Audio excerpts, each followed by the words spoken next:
Hi guys, welcome to How to Solutions YouTube channel. In today's video, I'm going to show you how you can fix Instagram app not opening problem. Before getting into this video, must subscribe to our YouTube channel and click on the bell icon. So the first step you need to do is to open Play Store and update your Instagram application. Once you complete that step, you simply need to go into the settings and go into the app management and search here in app list Instagram and click on storage and cache and clear your storage. Then you need to click on OK.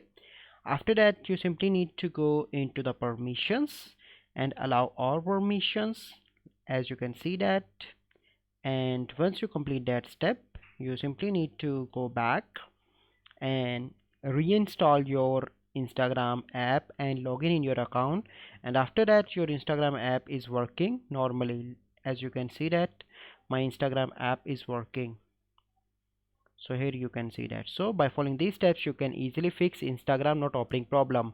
I hope you find this video helpful. If you find this video helpful, must like this video, subscribe to our YouTube channel for future videos. We'll see you in the next video. Thank you. Have a good day.